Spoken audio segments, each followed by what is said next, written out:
তৃণমূলের নর্থ ব্যারাকপুর পৌরসভার 15 নম্বর ওয়ার্ডের কাউন্সিলর শ্রাবণী কাশ্যপী এবং তার স্বামী প্রাক্তন খাদ্যমন্ত্রী জ্যোতিপ্রিয় মল্লিকের ছায়াসঙ্গী মৃন্ময় কাশ্যপীর বাড়িতে প্রাক্তন সাংসদ দুর্যোগ সিং বিজেপিতে আসার জন্য অনুরোধ অর্জুনের কাশ্যপী দম্পতিকে। পৌষ মাস গেলেই তৃণমূলের বড় ভাঙন হবে।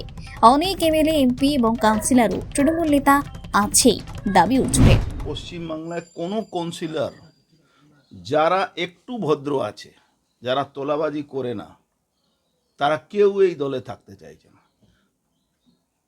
ওর স্ত্রী আমাদের বোন শুধু নয়, লাইন দিয়ে।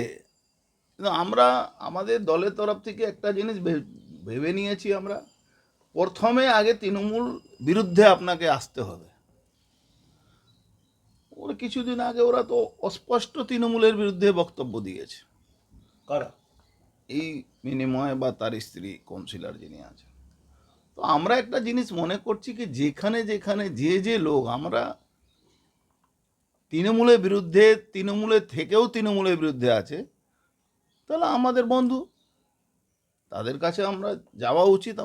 আমি এসছি, আমার আরও আগে আসার, পরের দিনে আসার কথা উচিত ছিল। আমার একটু লেট হয়ে গেছে, নানা রকম প্রোগ্রামের সঙ্গে যুক্ত ছিলাম, কিছু বাইরে চলে গেছিলাম। বিজেপিতে যোগদান আমি দেখুন, বিজেপিতে যোগদান করবে না করবে সেটা ওদের ব্যাপার আছে, কিন্তু আমি তো আমার অ্যাপ্রোচটা সব জায়গায় রাখবো। তবে জ্যোতিপ্রিয় মল্লিকের ছায়াসঙ্গী কাশ্যপী দম্পতি জানান, আর তৃণমূল ভালো লাগছে না, দুর্নীতি ভরে গেছে, দলে গুরুত্ব নেই, তাই বিজেপিতে যাব। যবে বিজেপি দলে নেবে তবেই যাব।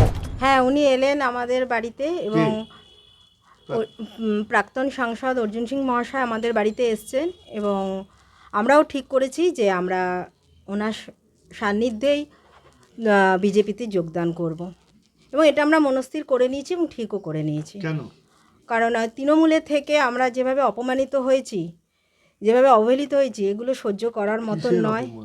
অপমান অনেক কিছু নিয়েই আমি অপমানিত হয়েছি এবং দেখুন তৃণমূলের বিরুদ্ধে যে সব দুর্নীতি রয়েছে, এছাড়া ধরুন আমি একজন কাউন্সিলর হয়েছি, আমি যোগ্য সম্মানও পাইনি, আমার কথার কোনো মূল্যও ছিল না।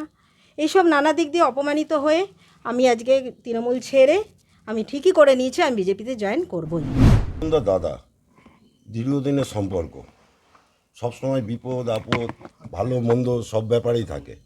আর যার ছায়াসঙ্গী বলছেন, রাজনৈতিক কারণে ছায়াসঙ্গী ছিলাম, চোরের ছায়াসঙ্গী কেউ থাকতে চায়? কাকে চোর বলছেন?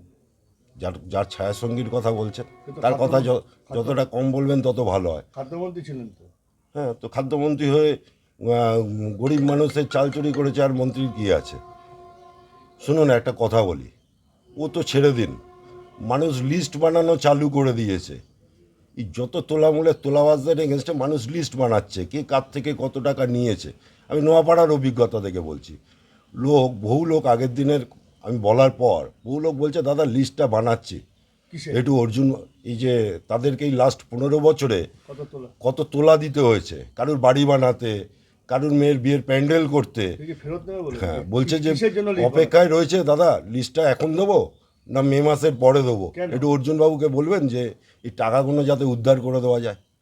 মানুষ মন বানিয়ে ফেলেছে। ব্যুরো রিপোর্ট, জনতার কথা, সত্য সবার আগে। শুধু খবর নয়, জনতার সত্য তুলে ধরবো আমরা, তাই চ্যানেলটিকে সাবস্ক্রাইব করুন। যদি আপনি ভিডিওটি ফেসবুকে দেখছেন তবে পেজটি ফলো করুন।